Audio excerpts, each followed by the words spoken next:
the lecture, but they're the basic things of what we talk about when we have the kids in there. So thanks for that. And as I said before, we'll just quickly touch on a new business venture that we're jumping into, but obviously it's a sort of a roll-on to what we teach now with the defensive driving training.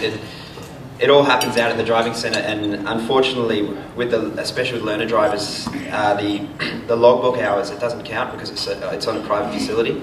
So to get around that, what we've done is we've created this new business, Skills for Life, which we're kicking off in about September. At the moment, we're just starting with 4 cars. We've got the backing for 4 cars. We're going to brand these up, which is sort of a bit of extra advertising for us as a driving centre. But the incentive is if these guys sign up for I think it's 10 lessons, which gets them 30 hours in their logbook. As we're a certified driving school, we're going to throw in a free full day of driver training, which we're going to incorporate in with the local police as well. So it's going to be like a half-day driving training, and then about a quarter day where we'll sort of run through basic like tyre changes, oil changes, because it sounds silly, but it could be a young 17-year-old girl on the side of the road in the middle of nowhere that gets a flat tyre and she doesn't know how to change it, then she could get in a bit of trouble. So. And boys, sorry. Thank you for that.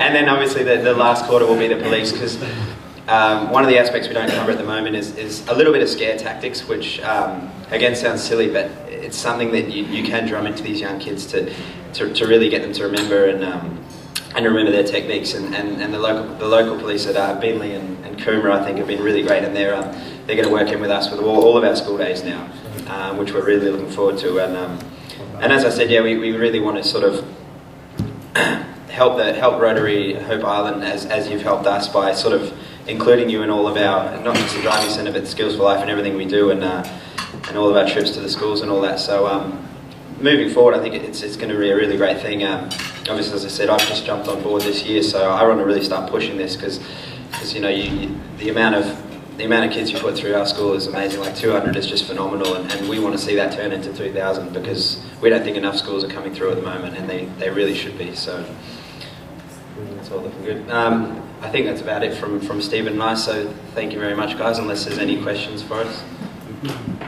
Cool, thanks very much. Steve, how do you get the message through further to, I mean, so many times you see the kids driving up the road, with the passenger. I mean, it doesn't seem to be much education or anything in the driving school, well, not the driving school, but when they're trained in terms of passengers. I mean, they might be trained about how to drive a car, but how much is in the driving techniques normally, or the exams that they have to go through? Is there anything at all? Yeah, that's a lot. The difference at the driving centre is that when the kids are getting their licence and they're sort of taught how to reverse park and how to adjust the mirrors and how to stop at a stop sign, we go further than that, and we do the advanced style of it. So we actually teach them. We get the car in an out of control situation, and we teach the kids how to control an out of control car, and we teach them more about the emergency braking, emergency lane changes, and really about being in a position, sitting in the car, of being mentally and physically able to do something about it. A lot of the young kids these days, and we see them when I watch, I see a outside driver training car come past, and they've got a young lady or man in it, and they're sitting 3 inches back further than they should be, and their hands are fully stretched out far. I think myself, the person's probably taught him how to stop at a stop sign pretty good, but in an emergency situation, by the time he's sorted his driving position out, it's all too late. So we really drum into them that you have to be mentally and physically ready to go, and you do that by sitting in the car correctly, and always, we call it scanning, so always using your eyes. And we ask the question, where should you look when you're driving a motor car? And like in today, 50 people in it today, if you got 50 different answers, every person's correct. So there's no set position where you don't stare at the front of the windscreen. That's why they made the doors out of glass as well, the windows, to make sure that you're scanning the whole time. So that's what we try and make sure, that when they leave a place up there, when we see them go back to the car park, we normally like to see them adjust the seat, get themselves sorted, and they're ready to go. So, you know, that one day that comes across for them in an emergency situation, they're ready to go. And that's the main thing we teach is that physically and mentally, you're on the ball. Yes? How do you measure your success? I mean, you have the kids, they come in, they're with you, then they go again. Do you try and track kids? How do you measure whether you regard your program as successful or not? We measure the program probably by the response we get when they leave. You know, a lot of kids come up and it's another school day for them, and you know, they think, oh, here we go, we're going to get another bunch of teachers tell us what to do all day. And by the time that they've left in the afternoon, the amount of people that come up to us and say, look, I've had the best day ever, and we hear that a lot out there, you know, the best excursion we've ever been on. And we know that, you know, when we go and see them adjust the seat before they leave, we know that they've taken it on board. So the driving instructors that we have out there are the best in the business. We only employ the best people from around Australia, so we have people approaching us consistently with resumes about, you know, well, we want to be on board. So we have the best people in Australia out there working. Also, most of the guys have very good people skills, which also helps. So we don't have like a tracking system to find out, you know. Yeah. So yeah, if they left the car park and all smoked up the wheels and did a big skid, we'd probably think we're doing something wrong. But normally when we see them out there adjusting the seat and adjusting the mirrors and then drive out nice and slow, especially if they're loaded up with all their friends in it, that's how we judge it. So, and we get a lot of good feedback from parents as well. One thing we like to ask the kids when they first come, we say, who taught you how to drive? And they say, oh, my mum's teaching me. And I go, oh, is your mum a professional driver? And they go, no, of course not. She's a mum, you know. And we say, oh, it's a bit like if you wanted to learn how to play golf. You don't get your mate to teach you who's no good either. You know, you get a professional. So playing the guitar, the piano, whichever way you look at it, if you want to learn, you've got to be taught by someone who knows what to do and they're better than you. So that's how we judge it. We judge it by that.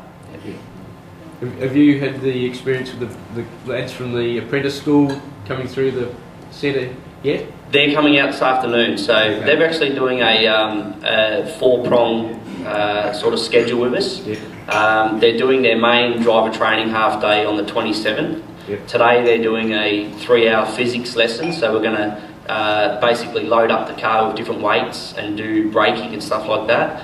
And then on our skid pan, we're going to wet down the skid pan and we're going to show them how a car is it's a mechanical thing, so it's going to get to a point where it loses its traction or its friction and you're going to lose control. So today's the day that they're coming out for the physics. Next Wednesday they're doing a 2-hour theory, and then the following Wednesday's their half-day driver training. So yeah, they're coming out today. Yeah. I was just going on, I've been up several times and the previous instructors always said there's all the challenges when the apprentice school boys come out is to they see a racetrack and their eyes light up, and it's the slow them down and teach them something. Effort. Yeah, that's exactly right. So what we like to do with them is put them in a situation where they lose control, and then for the rest of the day they're standing up straight and listening. Yeah. What Steve's saying, our involvement with the Australian Institute, it's now the new name. Australian Institute Trade College. Yes, they changed their name, Australian Institute Trades College. We've got a wonderful relationship with them, and Tricia Mason-Smith, who is going to come back and update us on where the college is at. They, last year, wanted to increase the benefits that came out of the course by introducing a far greater in-depth involvement, and this is just the result of it. And I think, did you say 4 components that they're doing? Yes. Which is wonderful, and you just hope that it's a pilot really, that other schools will take it on board, because it's just so much benefit comes out of it.